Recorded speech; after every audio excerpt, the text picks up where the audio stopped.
My brothers and sisters, good afternoon.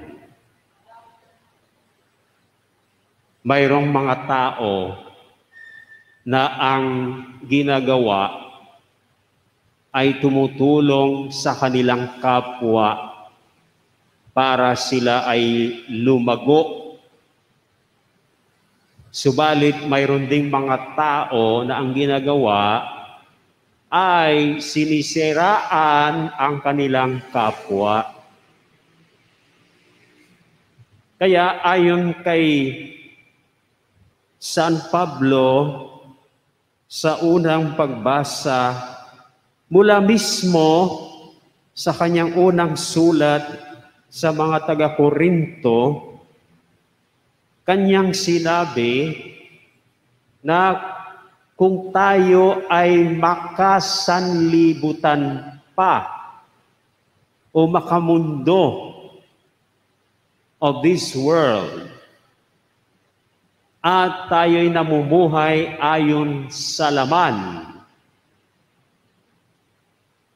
not hindi ayon sa espiritu o di ayon sa laman, siguradong mayroong mga inggitan at tunggalihan,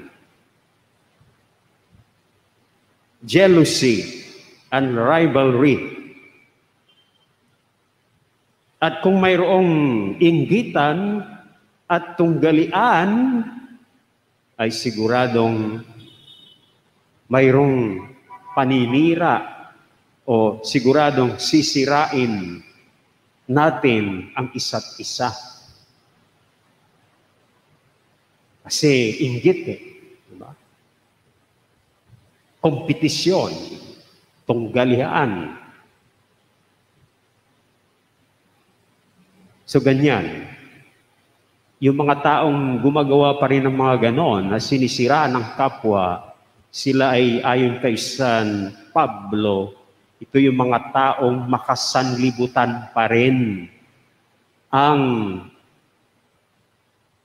sila ay namumuhay sang-ayon sa laman.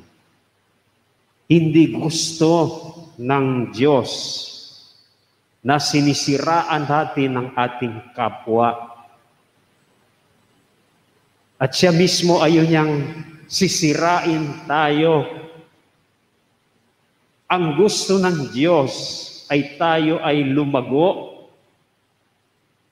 at mananatiling buo sa ating kagalingan. Na gusto ng Diyos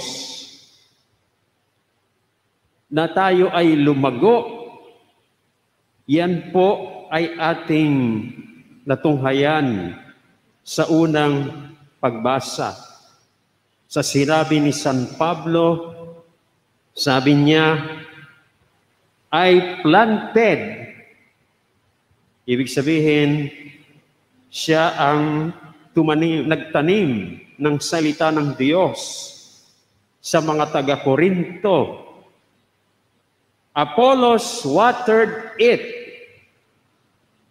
but it was God that made it grow. So gusto ng Diyos na tayo ay lumago, na tayo ay we will grow.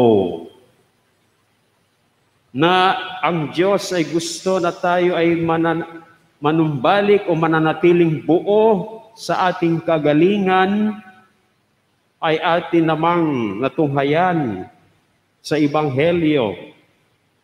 Narinig natin na ang Panginoong Hesus, pagkatapos na siya'y nangharal sa sinagoga, saan siya pumunta?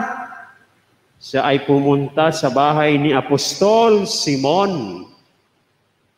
At nadatnan niya roon na ang kanyang biyenang babae ay may sakit, malala, matinding lagnat.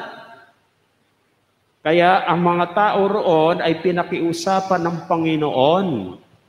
At ang Panginoon naman ay kanyang pinagaling. Dahil ayaw ng Panginoon na tayo ay sisirain ng sakit. Ang kanyang gusto ay ibalik tayo, buuin tayo muli sa ating kagalingan.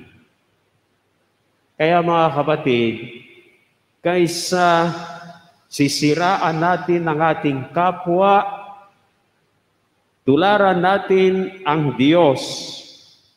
Tularan natin ang Panginoon na ang ninanais ay ang ating kapwa ay lumago at ang ating kapwa ay bumalik na buo sa kanyang kagalingan. Sana nga po nga ang ating tularan at ang ating laging ginagawa ay ang tumulong sa ating kapwa na sila ay lumago at bumalik na buo sa kanilang kagalingan.